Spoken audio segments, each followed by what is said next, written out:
Dog's doing better, I'm assuming? Dog is doing better. So he's still looking out the window. He just got up. He was sleeping on the couch, and he just got up and he's looking out the window, but he is not barking.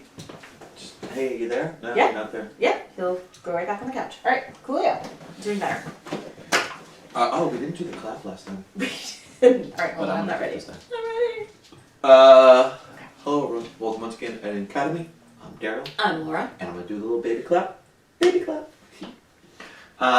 We are here because we're almost done with our list. That's terrifying. We'll have to figure out something else to do. We're here to talk about my number 2 film of all time. It was my number 1, but then I realized it actually isn't, but it's right up there. The Muppet movie. Oh my god, I love this movie. Alright, let me give you some background information. It was directed by James Frawley, produced by Jim Henson, written by the Muppet Show writers, Jerry Burrell, Jack Burns. It stars the performers Henson, Frank Oz, Jerry Nelson, Richard Hunt, Dave Gowell, and then a couple others, and tons of cameos. I'm just going to name some big ones. These are not by any means all of them. Bob Hope, Dom DeLuise, James Coburn, Cloris Leachman, Richard Pryor, Telly Savalas, Edgar Bergen, in his final film appearance before he died. I had that. Orson Welles, Madeline Kahn, Carol Kane, Steve Martin, Mel Brooks. There are many, many, many more, but those are the big ones. Like anybody who was anybody. And primarily, I'm assuming that was because of the Muppet Show and the relation that he had with the entertainment community at the time. This film was nominated for 2 things at the Academy Awards. It was nominated for Song and Music and Lyrics by Paul Williams. Paul Williams was a piano player. I love Paul Williams, yep. And he wrote most of the Muppet songs throughout his life. But this film was deemed culturally, historically, or aesthetically significant by the Library of Congress and selected for preservation in the National Film Registry, as it should be. Okay. Why do I love this movie so much? I've been thinking about this one, and I realized this is either going to be super short or slightly longer. I grew up on the Muppets, and I think if you don't love the Muppets, then you have no soul whatsoever. Good to know. How can you not? Their messaging, what they do, is just so brilliant. But one of the reasons I think that I love this movie so much is it's the first thing that I remember being mine. Oh. When you're young, like if you have older siblings or parents or friends, people introduce you to things, then you like them, but you get introduced to things. Because of my love for the Muppet Show, when I heard the movie was coming out, I begged my parents that we had to absolutely go, and I saw it, and it lived up to everything that I wanted it to actually be. This was the first thing that was mine. Got it. And it's stuck with me for so long.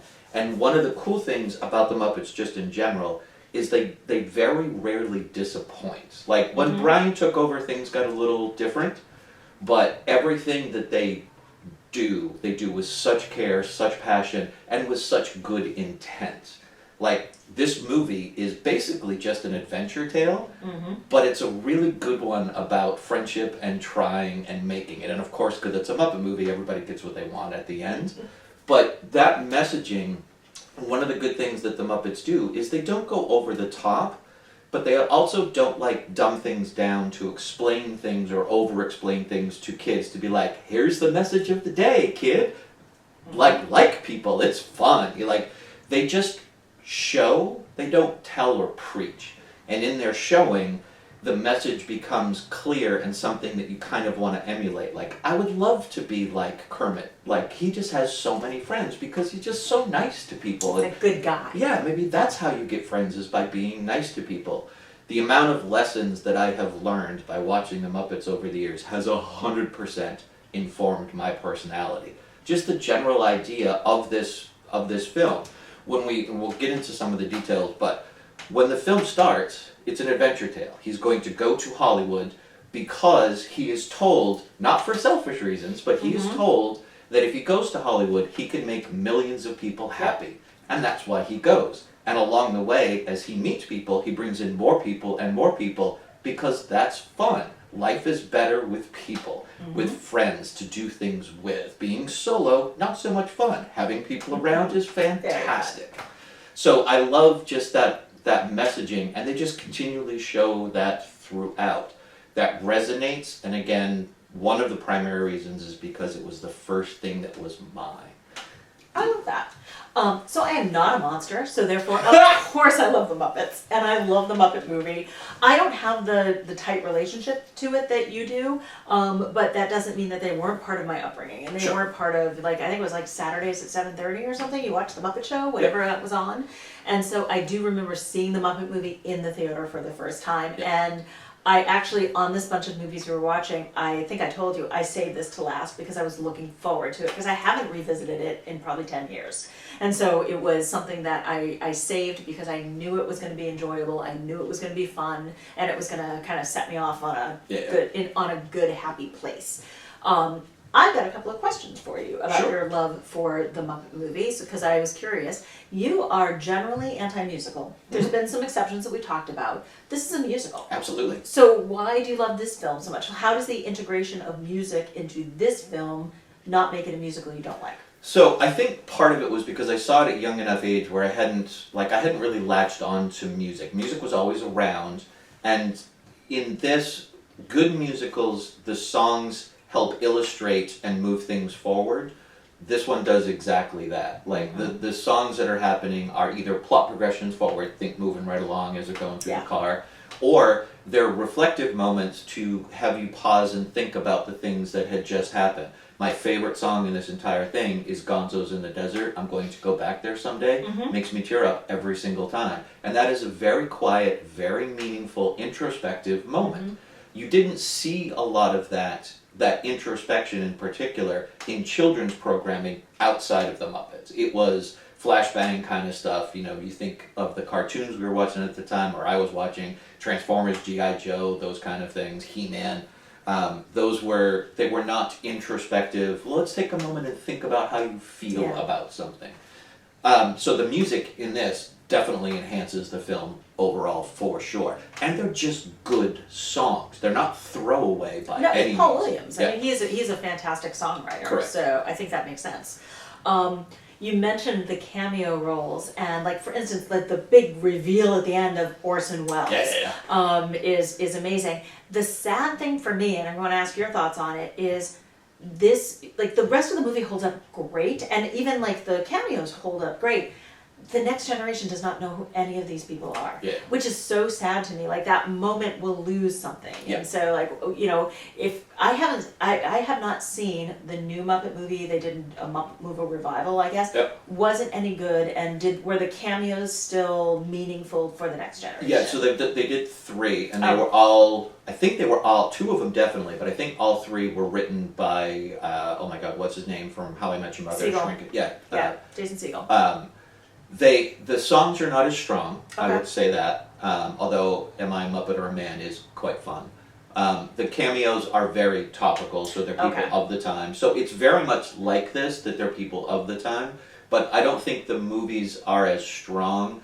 Watching them, you can see the love someone has for the Muppets. So they're expressing their love for the Muppets, but they're not the Muppets, if that makes sense.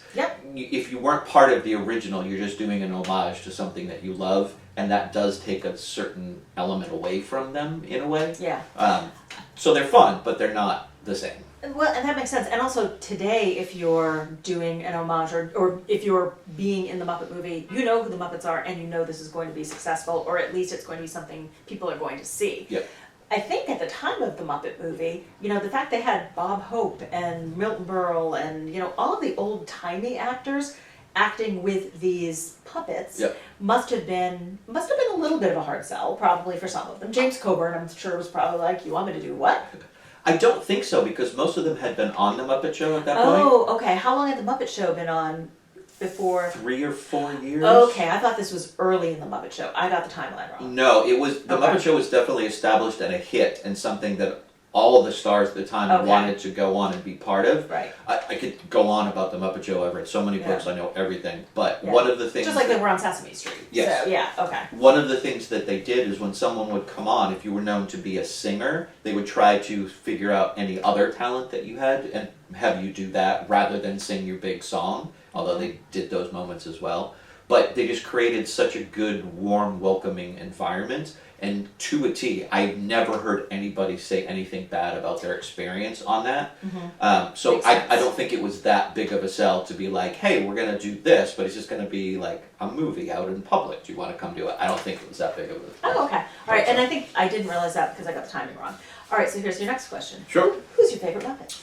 That's a very good question. It depends on the moment when you ask me for me to say which one. I love Sweetums. Sweetums is the Which big. one is Sweetums? the big- Oh, is he the one they leave behind? Yes. I was sad for Sweetums the whole time. Okay, yeah, I love him. I love Waldorf and Statler. Yes. I mean, I could go on about all of them, but it will depend on the moment. I will say Miss Piggy, probably one of my least favorites out of all of them. Gonzo is just amazing. I was watching this with the girl that I'm seeing, and I was naming off all the different Muppets, and she was like, "You're kind of a nerd about this." I'm like, yes, I absolutely am kind of a nerd about this. I know all the names, but it was fun to like revisit and be able. Sometimes we've talked about this. It's fun to watch somebody else's reaction to a movie. Yes. But sometimes I love it's that. also just really fun to share your own joy of something with somebody. So that was a lot of fun. Very cool. So I've successfully dodged the answer. Oh, I'm going to get an answer. Yeah, go ahead. Right now it's probably Gonzo because I have his song stuck in my head right now. All right, that makes sense. Speaking of like different types of Muppets, I've never been a Fozzie lover, just because probably the same reason as Miss Piggy. They take up a lot of air. Yeah, Those two, and that's what they're supposed to do. But Fozzie has always reminded me of Ralph Malph from from Happy Days. Oh, yeah. So the Waka Waka and all Yeah. that kind of stuff. But very interesting. I love Animal. I've been Animal for Halloween. I love Floyd's. Anyway, I'll go on. I do want to talk about a couple things, particularly because the movie itself was very groundbreaking and in a lot of ways still holds up some of the things they were able to do with the puppetry. They put a frog on a bicycle. They put a frog on a bicycle. They had puppets actually driving a car. Like, they are driving that car and you can see them doing it. The opening shot, the helicopter shot in the coming down on Kermit as he sings the iconic Rainbow Connection, completely surrounded by water. Jim Henson was literally surrounded by water with his hand doing that. Like, the amount of things that they did to push puppetry forward and create these scenarios was amazing, not only for the time, but even for today, to be able to craft these areas where you can actually see puppets doing these things was just amazing. Well, he was so ahead of his time in so many different ways. That doesn't Correct. surprise me. One thing that I do both, it's a flaw, but I appreciate the flaw of the film. The logic of the film doesn't really work. Like, he's going to Hollywood to make millions of people happy because they're auditioning frogs. Of course they are. He meets up with Fozzie and then everybody else and was like, well, if they're doing it for frogs, why wouldn't they be doing it for pigs and chickens and whatever you are, Gonzo? Like, that logic It's embracing all other kinds. but Yeah. that does not work. But I like that that's the logic, that logic works in the movie. I think you have to put logic aside the first time you see a frog playing a banjo. Yes. Yeah. The story itself is a very simple story, but it's not a dumbed down story. No. In fact, one of my favorite things about the story itself is its meta, because as they're going through, like when they get lost in the desert, how do they find them?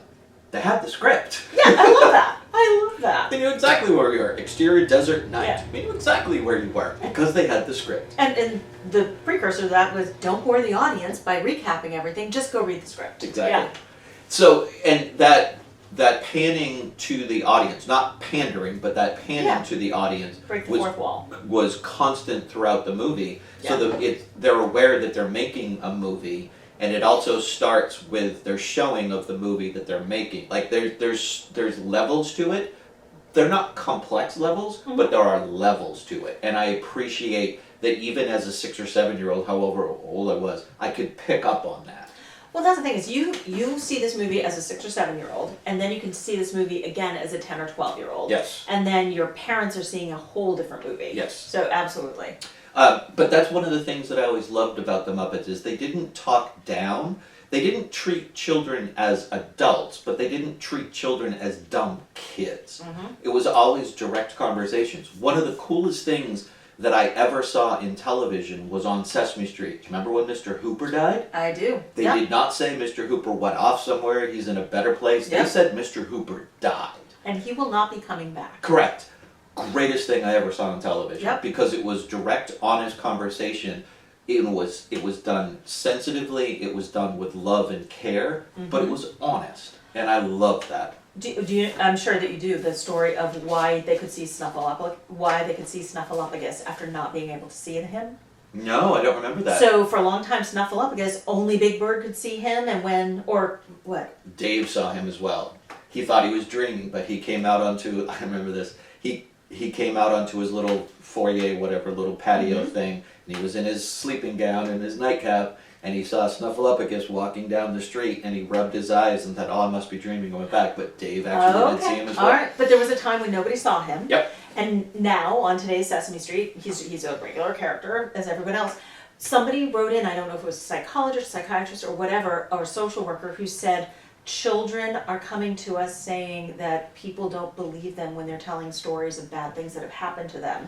And they say, well, look at Sesame Street. Big Bird tells them that he sees Snuffleupagus and no one believes him. So why should we tell adults? Oh. And so they got together with Sesame Street and said, basically, these children are seeing that no one's going to believe them if they tell a grown-up. So you gotta tell a grown-up and have them see it and believe it.